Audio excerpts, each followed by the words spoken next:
Welcome back to Storytime. Last episode, we had old Torquatus Two Chains and the Mouse Man, Publius Decius Mus, fighting against the Latin League at the Battle of Mount Vesuvius during the Latin War. And of course, Publius Decius Mus committed devotio, allowing the Romans to win, supposedly. So, the war concluded there in the year 338 rather. And I wanted to go ahead and give you a timeline for today. So these are the important dates, 326 to 304. My goodness. 22 years, basically.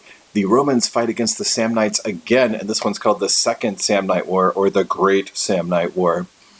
Within that time period, two dates stand out to me. 321, the Battle of the Chaldean Forks, and I put that in quotes, you'll see why. And then in 312, the censorship of a guy named Appius Claudius Caecus. All right, now people, we have on the Roman side a couple of names I'll mention. Again, Appius Claudius Caecus, censor in the year 312, but also this guy, Spurius Postumius. He was co-consul in 321. And on the Samnite side, we had Gaius Pontius. He was the commander. Okay, let's take a look at the map again. So at the conclusion, if you'll recall, of the Latin War, the Romans pretty much controlled this area of formerly the Latin League. And if you'll recall, the Romans sort of gave full citizenship to some towns, half citizenship to other towns, no citizenship to still others, and they banned marriages and businesses from doing business between cities, etc., and really tried to separate those towns of the Latin League as much as possible, and also sort of impose their own will. Now, as the Romans are expanding, of course, down here, they're butting right back up against the Samnites, with whom they had fought a short war just a few years previously.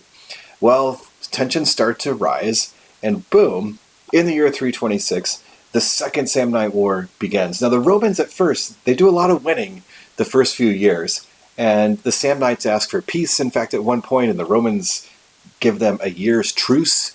And then when the fighting resumes, however, the balance starts to tilt towards the Samnites, and it really comes down to the year 321 in terms of Samnites being on top here. So in the year 321, again, one of the co-consuls is Spurius Postumius, and the Samnite military commander is Gaius Pontius.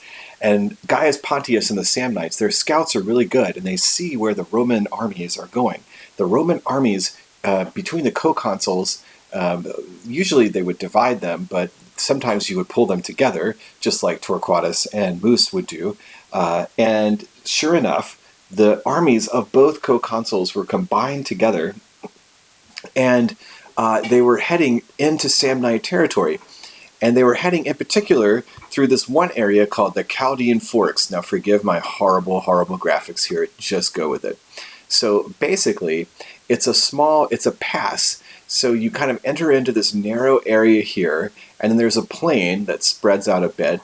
But on all sides of the plain, you have the Apennine Mountains. And then at the other end of the plain is another narrow pass that leads out of the mountainous area. Well, Gaius Pontius and the Samnites knew that the Romans were coming in this way. And this little flag here, which is red, is supposed to represent the Romans. Just go with that. Now, here's what happens. Gaius Pontius takes some of his Samnite army, and they post them, bam, right here. So here come the Romans. Do-do-do, oh, nice, big plain, lots of mountains. Okay, let's go. Oh, crap, we can't go any further. Blockade. What do we do? Oh, no big deal. We'll just turn around. Do-do-do-do-do-do-do. And they start to head back this way. But as they're heading back, the other half of the Samnite army goes and blocks the pass again. And now the Romans are trapped. Pretty much the entire army of the Romans is trapped in here in the Chaldean Forks. And what, you may ask, happens? Are they going to try and fight it out because they are Romans? No, they're not.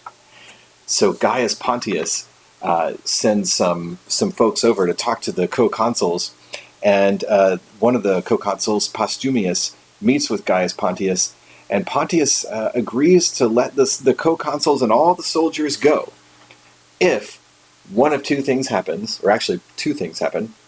There was an alliance or treaty on equal terms for both nations, that's number one, and number two, the Romans had to give up all the land they had conquered during the war. So the consuls had little choice but to agree, and the whole Roman army had to suffer a huge humiliation, not just the fact that, they were trapped in here and they had to agree to what I just said, but Postumius and all of the other soldiers were forced to take off their clothes and go underneath. They had to pass underneath a yoke. Of course, this is the thing that is used to essentially tie oxen to a cart, right? And so they had to pass underneath the yoke, completely naked, no weapons, anything like that, while the Samnites laughed and threw stuff at them and mocked them. It was just a massive humiliation, all in all, right? One of the biggest humiliations that the Romans had ever faced. That's why I put the word battle in quotation marks at the beginning, because this really wasn't a battle at all. In fact, I don't think any blood was shed. The Romans were just trapped. And, in some ways, what could Postumius do? Like, he wanted to save the lives of his men, and so he had to agree to these terms. But obviously, a massive humiliation. So Postumius, who's feeling awful about what's happened, he goes back with his fellow co-consul to the Roman Senate, and they explain what happened. And Postumius urges the Senate. He says, look, what I did was disgraceful. I did it because I wanted to save the lives of my men.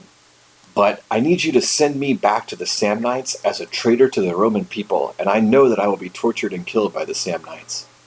But I want you to do it. I want you to take off my clothes again. I want you to bind me up, and I want you to send me to the Samnites, to Gaius Pontius. And the senators are like, okay, sure, yeah, we'll do that. I guess that'll send a good message to future Romans that, we can't tolerate this kind of behavior. And so they do exactly as Postumius asks. But Postumius is a smart man. He's clever, and he's got a little trick up his sleeve, which will supposedly give the Romans an excuse to start fighting again, even though they just signed this humiliating truce. So when a Roman was being escorted from one country to another under such circumstances, a priest would always accompany that Roman, and the priest was sort of like the official ambassador. In fact, these particular kinds of priests, I think they were called fetiales, if I'm not mistaken, they're the ones who would officially declare war by taking a spear and going right up to the border between Rome and another country and just throwing a spear over into enemy territory. That was sort of like the official thing that, boom, would start a war. But anyway, so this one priest is escorting Postumius and the other co-consul, who are completely naked and are tied up with their arms behind their backs, escorting them over to Samnite territory. Once they get onto Samnite land, this is where it gets weird.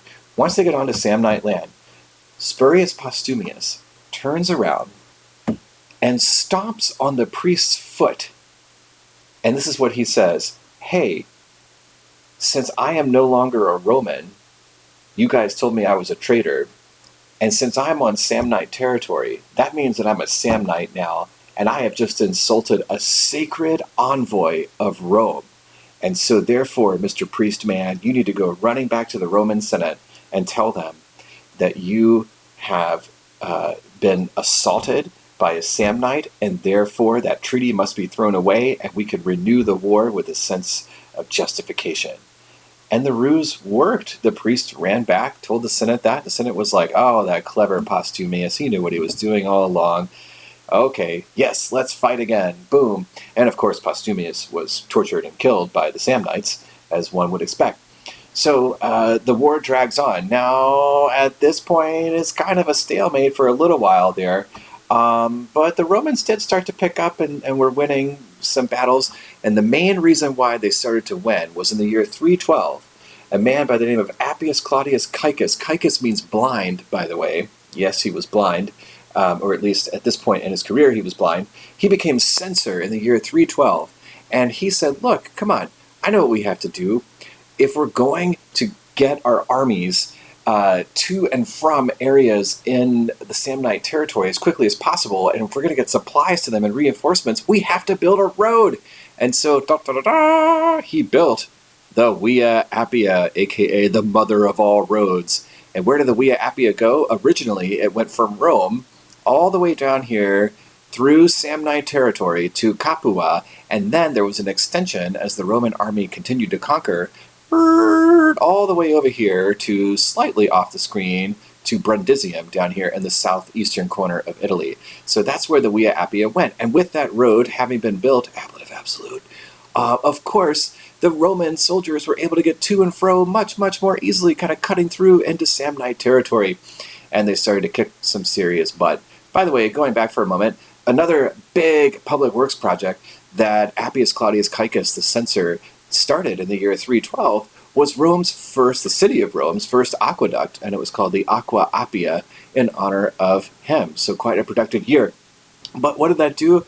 Of course, that allowed the Romans to defeat the Samnites in battle after battle after battle. So by the year 304 BCE, the Samnites have to acknowledge that they have been whooped, and they ask for peace, and they sign a peace treaty. And the Samnites had to acknowledge that Rome was supreme. And of course, the Samnites lost some of their land to the Romans, but not all. The Samnites are still there now. There's going to be a third Samnite War that's going to start very, very, very soon. And that's the one when the Samnites get beat that the Romans just take it all over. But anyway, for right now, boom, the Samnites sign a peace treaty, say, hey, Rome, you're the best, and yes, you can have some of our land. We're good to go. Alrighty. So next time on Storytime, the third Samnite War, and then also a man by the name of Pyrrhus brings his elephants over to Italy to fight. Plus he has a magic toe. Hello. Hope all is well. Goodbye. I love you.